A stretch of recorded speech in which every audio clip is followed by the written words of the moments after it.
Well, are you ready? Are we ready? Are we live? Go. All right, ladies and gentlemen, welcome to Bridge City Fight Shop in Tualatin, Oregon. Submission Underground 7 press conference. Thank you, fans, for joining us here at Bridge City Fight Shop. Thank you, the press. And thank you, fans around the world on Facebook Live watching us. Submission Underground 7 coming to us Sunday, April 15th, 3 p.m. at the Roseland Theater in Portland, Oregon. Doors open at 2 p.m. Tickets can be purchased at CascadeTickets.com and also right here at Bridge City Fight Shop.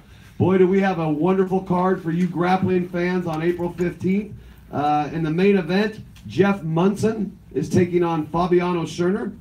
The co-main event, Jesse Taylor is taking on Ben Agley. We have a brown belt tournament, eight-man brown belt tournament with the winner taking home $1,000. And we also have, for the first time ever that I know of, Tag Team Jiu-Jitsu.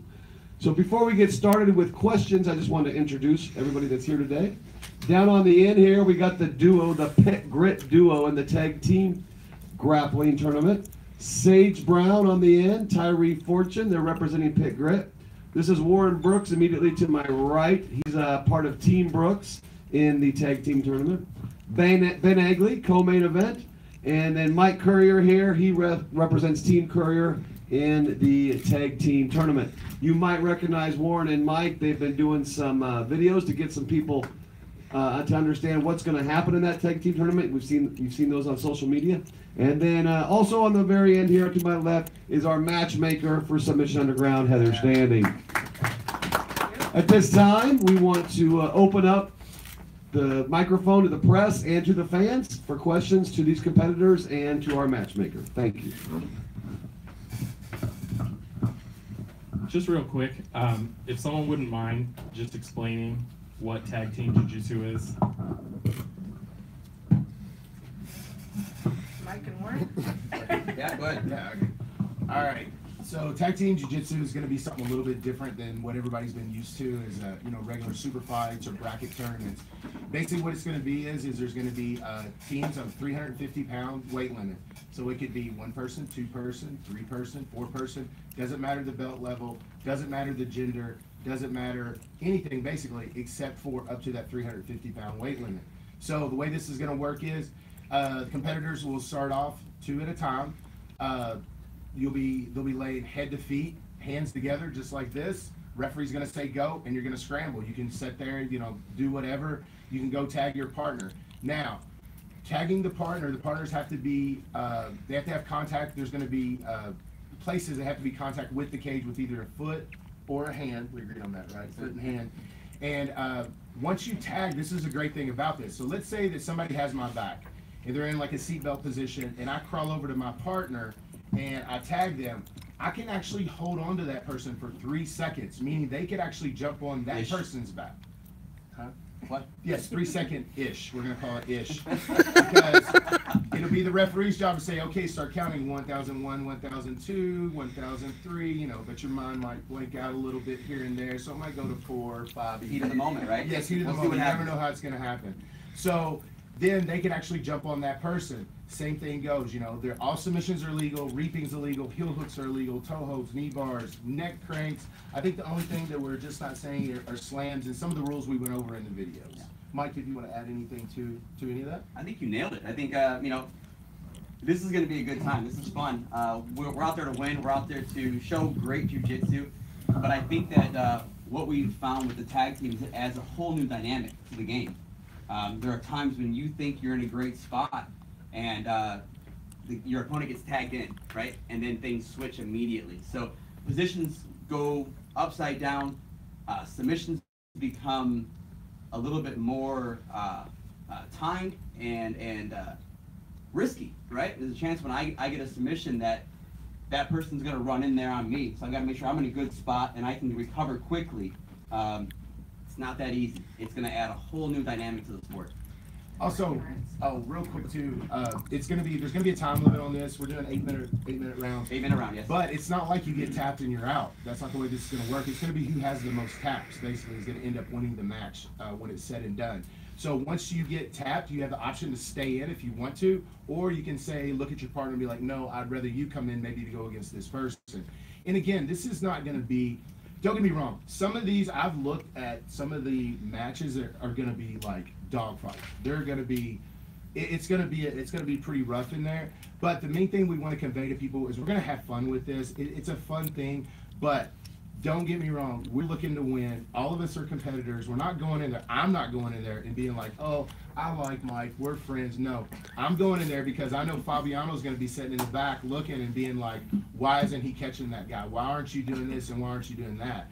We're competitors. We're going in there to win. We are going to have fun with it, but it will be dogfights in there, I promise you.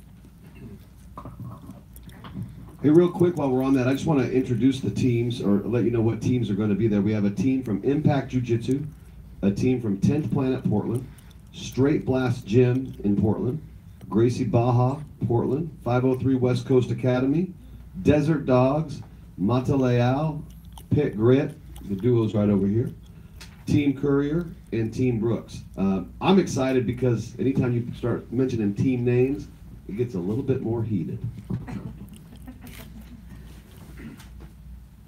How does overtime get settled if they're even?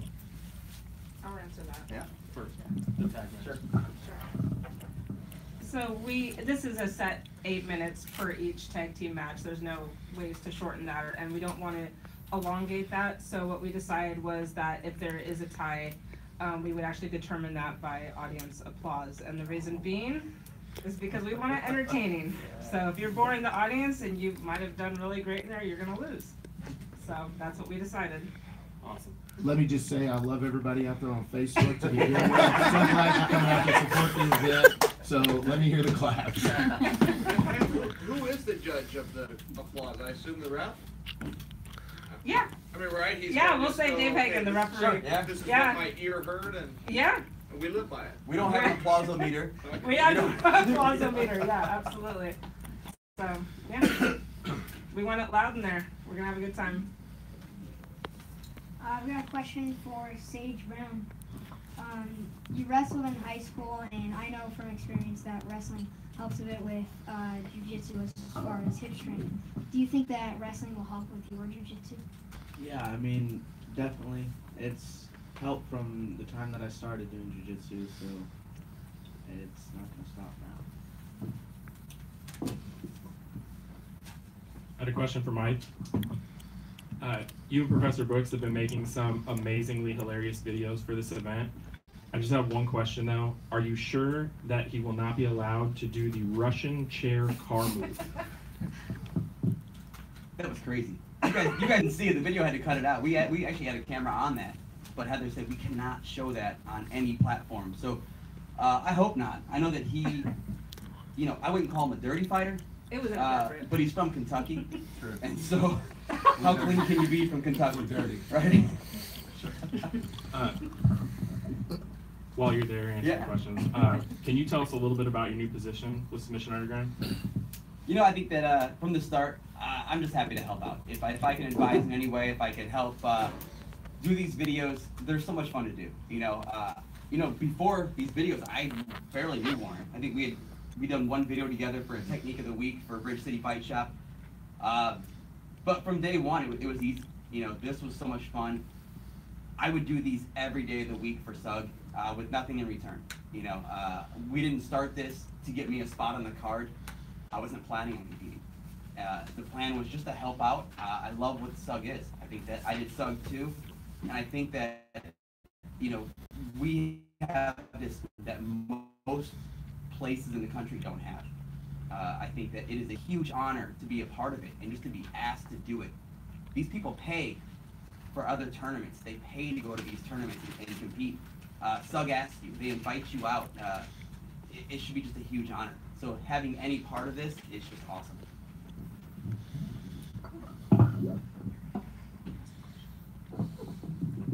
All right, I got a couple questions for Ben Egley.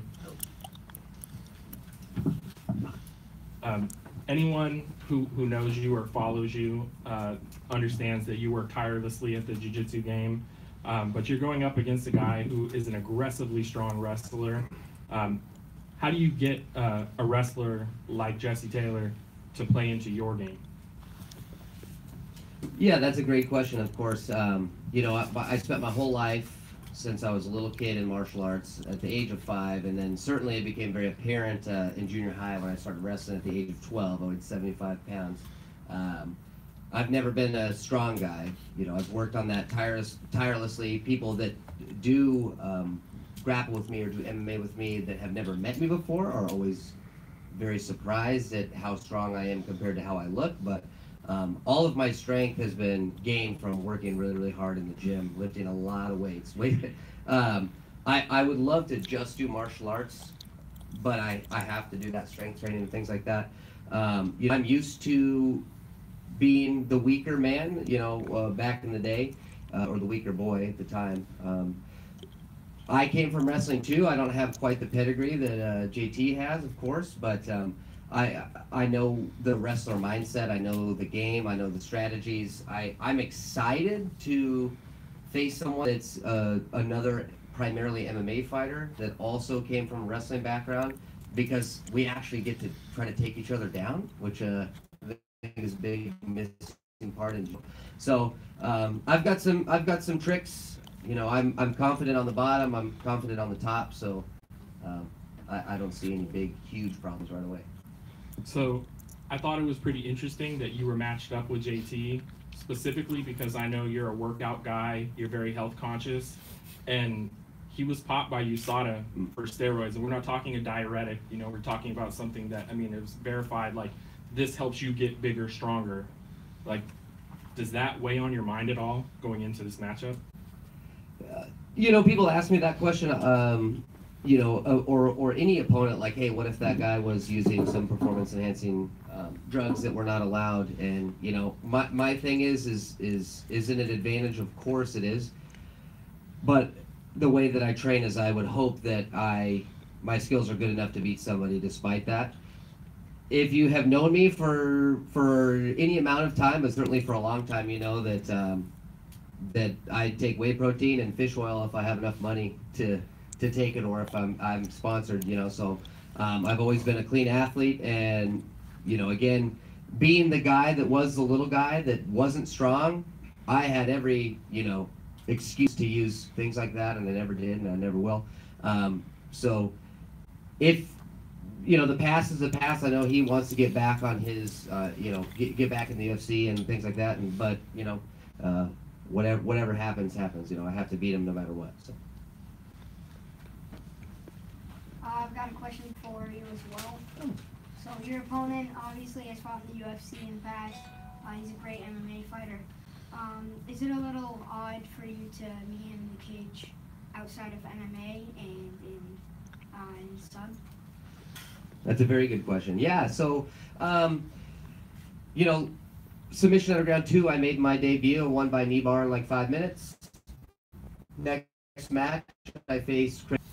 I walked out into the cage with no fear, like I always do, getting ready to face someone that was clearly had the upper hand as far as the odds go. I went out there, I played my game, he beat me pretty quick, but there was no fear at all. It is interesting, what I would say, being in the cage at the Roseland doing jiu-jitsu, because I fought there so many times. So when I'm there, I have to remind myself that I'm there to have fun and obviously to win and compete very hard, but I literally am in the basement reminding myself that I'm not going to get hit in the face. I'm not going to get kicked in the leg. So that was kind of an interesting thing I had to deal with. I think, you know, I could meet JT on the street. I could meet him inside the cage. I'll meet him before that, obviously, at the weigh-ins. Thankfully, I've had practice. I'll remind myself he's not going to hit me, and I'm not going to hit him. Well, hopefully he doesn't hit me, but I'm ready for anything. All right, I have a question for Professor Brooks here. You've personally been in there grappling against Jeff Munson before, and you felt his strength. How do you think he compares on the mat to Fabiano Scherner? I mean, you're looking at two different kind of grapplers there is the thing, but strength-wise, anybody that has locked up with Fabiano in a not friendly row, in a competitive row, he's like wrestling a gorilla. I mean, seriously, he's like one of the strongest human beings I've ever come in contact with. And I've grappled some really higher level, even ultra heavyweight black belts. It's just something that he has, you know, genetically, he works at it too, but he is extremely, extremely strong. I know that Jeff Munson is not going to be able to overpower him. Was he able to overpower me at times? Yes, he is an extremely strong man, but I've seen Fabiano at his peak, basically when he's very competitive, rolling, and I just don't, I mean, I love Jeff, but, you know, obviously I don't think that that's going to turn out well for him that night, honestly. Focusing back in on your matchup, what do you and your tag partner Jabari bring to the table that's going to help take out Mike and Hillary? Well, we're obviously better looking than both of them. That's the first thing that I would go with, especially Mike. You know, he was really small head, but other than that, Jabari is going to surprise people. Is the thing. This kid is only 14 years old, and I've watched him, you know, tap out grown men, you know, that he rolls with that have actually been rolling for a little bit. So it's not so much, I'm not interested in showcasing me at all, you know, but I am very, very excited to see him get in there. And there's going to be some twists in there. You know, everybody's looking at this match, and I'm sure they're being, you know, there's going to be a lot of twists and turns in there. Me and Jabari come up with a game plan for them, and yeah, it's going to be exciting. Like, again, a lot of fun, and we're just looking forward to it. I got a question for Kyrie. So congratulations on your win in Bellator. Thank you. That was a very exciting fight. When can we see you fight again? Hopefully soon, and I can tell you this, it won't be as the first one because it was kind of bad, but I can do better, and I will do better. I should pass that over to Sage. Sage, what gets you the most excited about this tag team matchup? I mean, probably being with Tyree. I've known him since I was like little, you know, so it could have been anybody, but being Tyree it's gonna be fun. You've known Tyree a long time. How has he changed since signing to Bellator? Does he return your calls? Because he doesn't return my calls.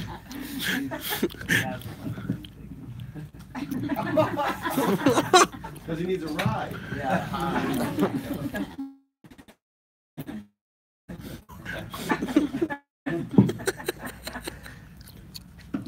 All right, Tyree, what do you tell critics of your last Submission Underground match to get them back on your side for Submission Underground 7? Because there were some boos in the crowd. I told the booers, come see me in the cage. You know, I don't sit down. I actually wrestle. I grapple. I grapple with Professor Warren. I mean, he stands up and grapples from the feet with me. Yeah. You know, I understand jiu-jitsu is primarily on the ground, but to get to the ground, you actually got to get somebody down. You can't get somebody down if they're already down. Like, Yeah. that's kind of Yeah. backwards if you ask me. Sure. Yeah.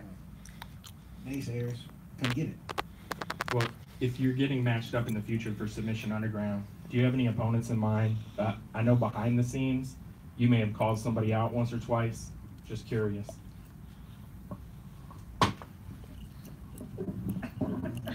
Who do I need to start with? Like, there's plenty of them, but everybody knows the one I want.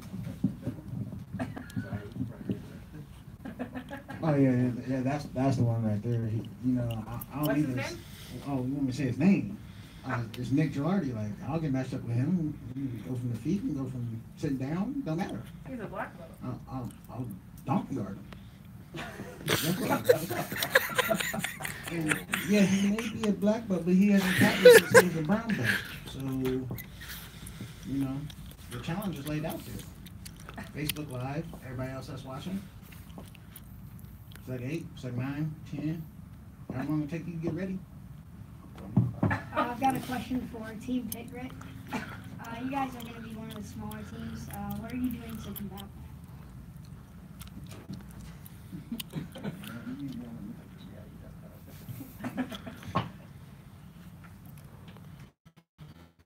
Technically, we're not one of the smaller teams because I'm the second biggest person next to Professor Warren.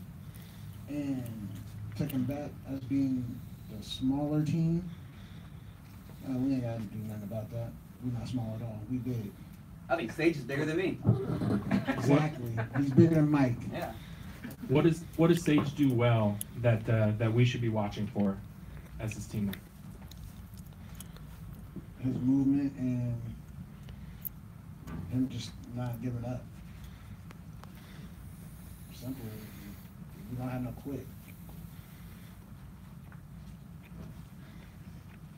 There's a bit of a rivalry between Gracie Baja and 10th Planet. Do you think that will boil over in the sun?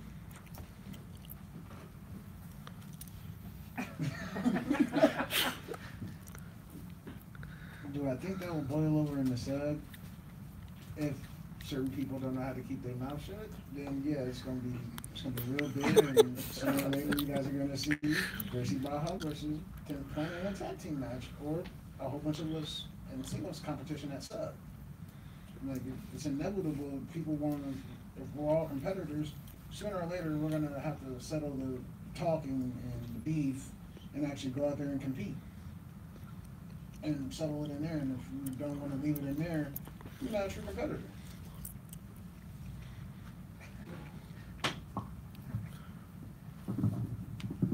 All right, I have one for Heather.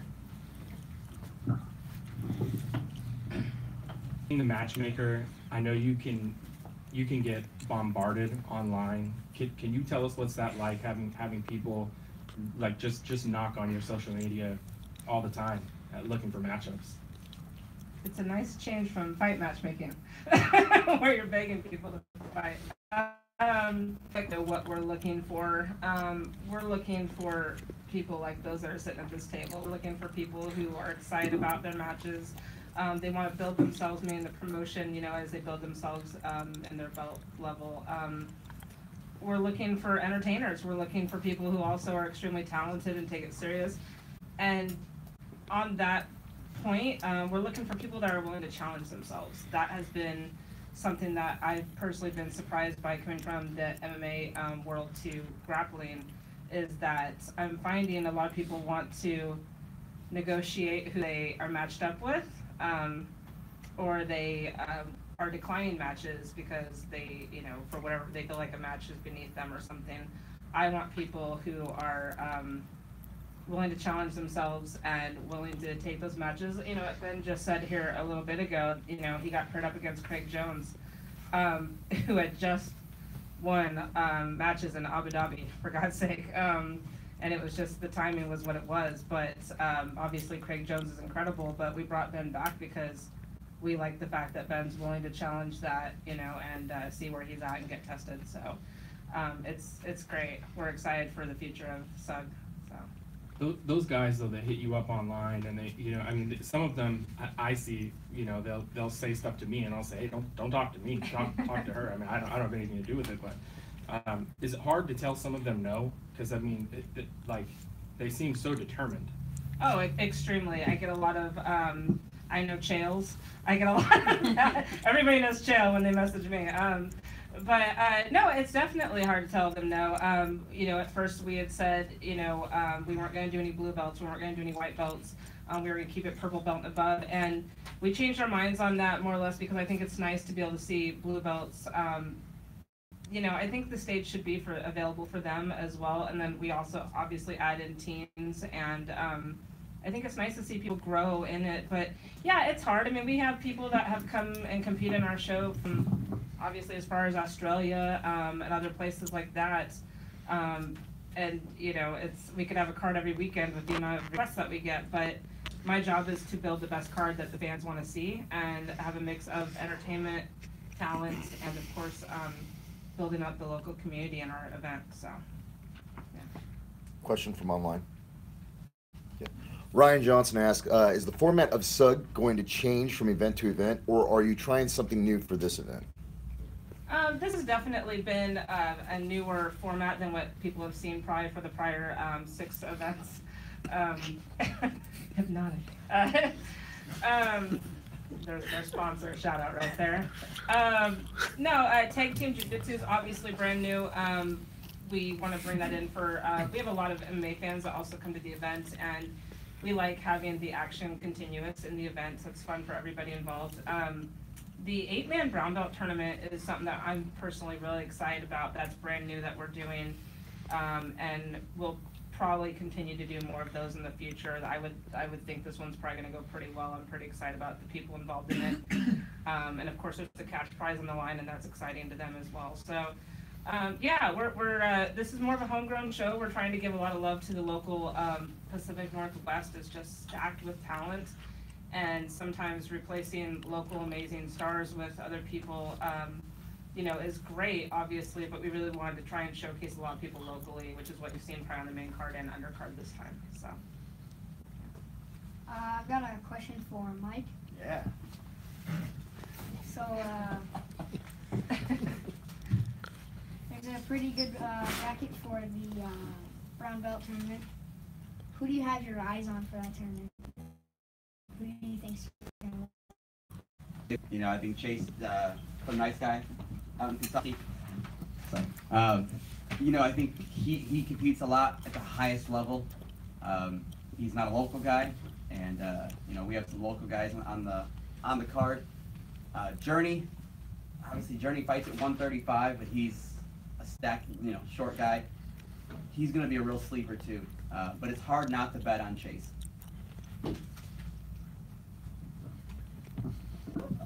I have a question for Professor Brooks. At the last you had a little bit of a confrontation, if I'm not mistaken. I don't quite remember that. with Mike DeWitt, and I'm just wondering, was that one? Okay, I had another confrontation the night before, but go ahead. Yeah. Was that cleared up? And does that kind of like animosity or just bravado, does that just come out as the competitor in you? I think that if it was me competing in there, I wouldn't have said a word, but it's a problem is when you have students that you invest so much time into, and him the exact same way, I'm gonna fight for them. You know, if I feel like they're being wrong, regardless, I'll fight, I'll scream, I'll yell for them. For myself, I probably just would have walked out and not said anything. But when it becomes your student, somebody who trains with you and you've invested time into and you form those relationships, just like your teammates, you know, you're gonna fight for those guys. And it was, we got it settled in the end. I don't know who was right, really, who was wrong. You know, you can go back and forth on that. I don't think that it's animosity at all. Me and Mike talked, you know, I have a lot of respect for Mike. He's actually going against old trading partner of mine, Joe Bays, which is gonna be a phenomenal match, I think, too. But no animosity. I have a lot of respect for the guy.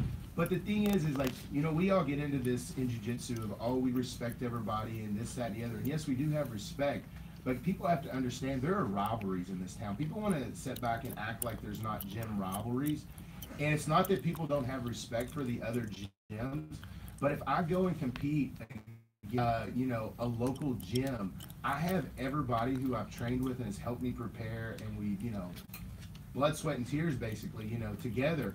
I have that on my back going against even Mike, you know, who I'm really good friends with. I don't want Impact to beat us, and I'm not going to allow that to happen, you know. So people want to kind of sit back and be like, oh, there's no rivalries. We're all one. That's not true. If that was true, we'd all be training down at the local YMCA in a huge gym together. We all get in our specific gyms. We all train with what we feel like is going to get us to the next level. But there are rivalries here. I just don't understand why people don't speak about it that much. And I think the thing that disappoints me the most on those rivalries are when Fabiano shows up to these subs, you're going to see probably 40 to 50 people in red GB shirts. I see guys who run schools show up to these events, and I couldn't even tell you who their teammates were. And to me, where I come from, I just don't understand that. Like, I take it very seriously, my team, you know, the people that train with me. So if they have events that I'm even able to get there, I'm going to that. And I just don't feel like that is the thing here, you know, like we have a few gyms that people will show up, but it's like they could either, you know, take it or leave it. And I just don't get that. I know it's not like that at Gracie Baja. So maybe the other gyms maybe need to take a look inside themselves and be like, hey, we need to get out and support our people. Because I really don't see that a whole lot. Certain gyms, yes, but there's a lot that I don't. Another question online regarding Chase Davis, expanding on what Mike talked about. Professor Brooks, can you tell us more about Chase? Yeah, I've known Chase since he was 14 years old. He's getting ready to turn 21 now. And when the kid came into the gym the first day, you know, there's something special about him. Jiu-jitsu clicks with him, and he has one of the best work ethics of anybody I've ever seen. Full-time college student, training 6-7 days a week, lifts, runs, does everything, nutrition, everything he's supposed to do, but his game is phenomenal. And the guys that he has trained hard, and they train nasty. I don't know how else to say it. They have really good leg attacks there, and it's a dogfight every round that you have there. Just in that gym alone, you have an ADCC vet out of Joe. You had Desiree Childry, who just, runner-up at trials, who just won a big finishers tournament. You got Bobby Emmons there. You have a guy that you don't even hear about, Dave Overfield, who's a black belt, who's a phenomenal teacher there also. But it's a very small group. Very small group. They're very tight, and they train and kick each other's ass on a daily basis.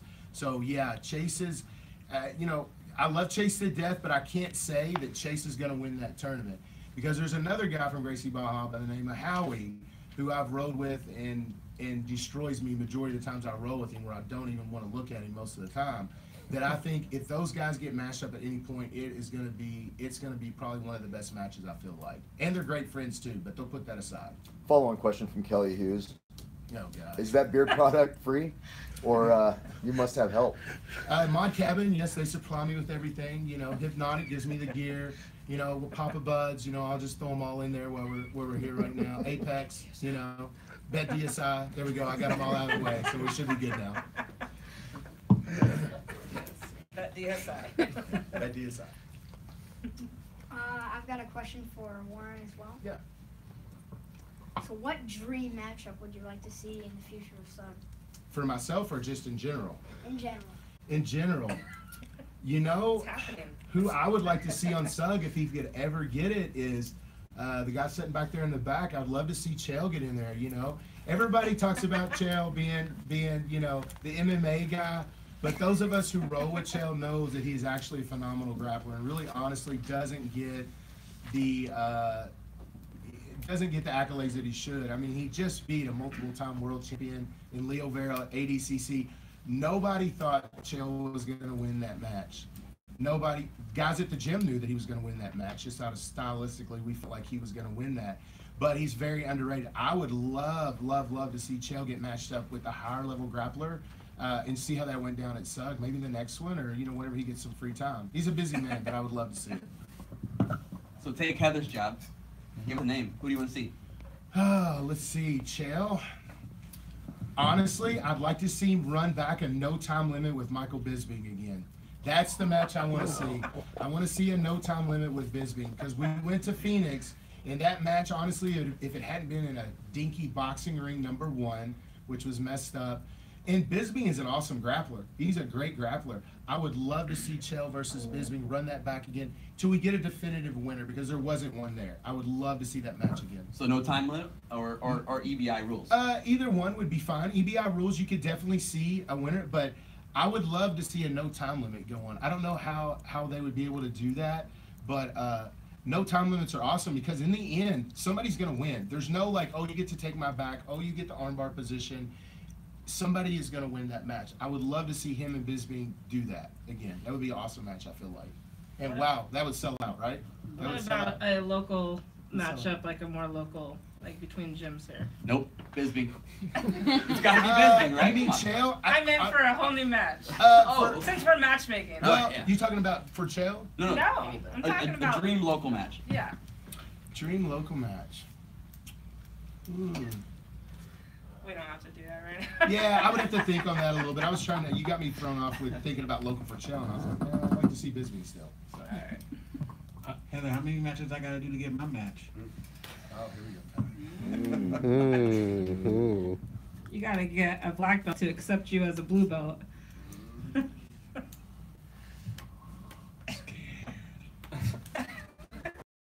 I had a question for Ben.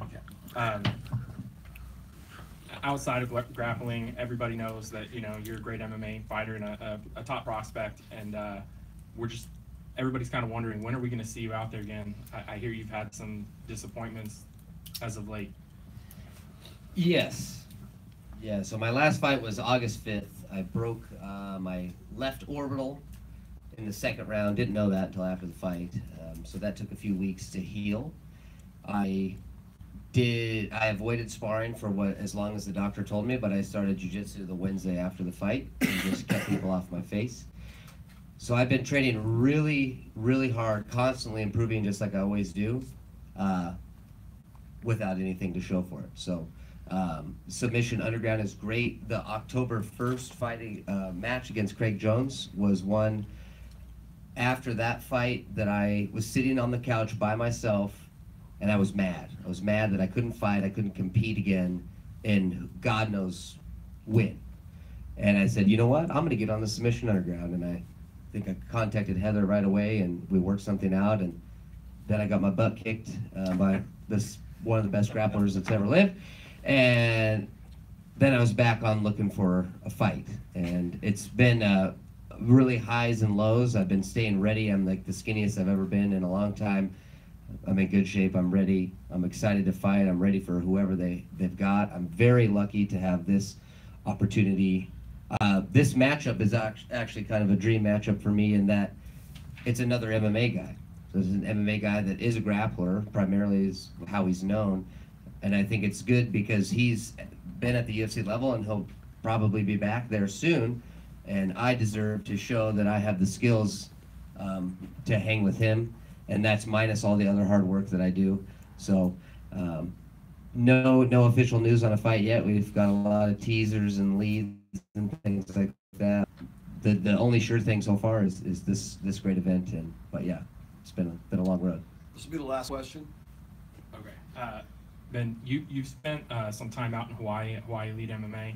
How has that helped your grappling? I mean, I know there are a lot of strikers out there, but what has that done for your grappling? So that Hawaii trip, actually, there's many gyms. That gym that you're speaking of is some of the Northwest guys have been out. I was at Gracie Technics Honolulu, which is my affiliation, and Rylan Lazaris is the professor out there who's given me all my belts and things like that. He's Max Holloway's coach. He's one of Yancey's Medeiros' coaches. So it was always a dream for me to go out there to train in what we call the homeland, and it was never possible. It was only made possible through my connections and people that supported me. I could never afford to go out there on my own. I got to train with Yancey. I was his last 2 sparring matches before he faced Cowboy. Unfortunately, that didn't go his way, but that's a good resource to have. I hope to be back soon, especially when I get the fight that I deserve. Can we see Sonnen versus Bisping for Sug 8? Sorry, he was looking at you. Mr. Sonnen is in a tournament right now with Bellator, and so he might have prior obligations to make that happen, but we will keep it in mind for future events. Sounds like an email, right? I've asked for one matchup at Submission Underground repeatedly. I'm going to ask again now that we have people watching. I want to see Ben Egley and Brian Neuro in the gi at Submission Underground. Ooh. Hey, we're friends. I don't care. I want to see it. It's awesome. We've done it before. We don't care about friendship in the cage, Ben. Sorry. Yes. All right, well, that's going to be a wrap. Thank you all for coming out to Bridge City Fight Shop today for Submission Underground 7 press conference. Thank you on Facebook Live around the world. Round 7, Sunday, April 15th, Roseland Theater in Portland, Oregon. Tickets at CascadeTickets.com or right here at Bridge City Fight Shop. Submission Underground 7, brought to you by the Full Contact Fighting Federation and BetDSI, the best place for online gaming around the world. We'll see you April 15th. So long, everybody.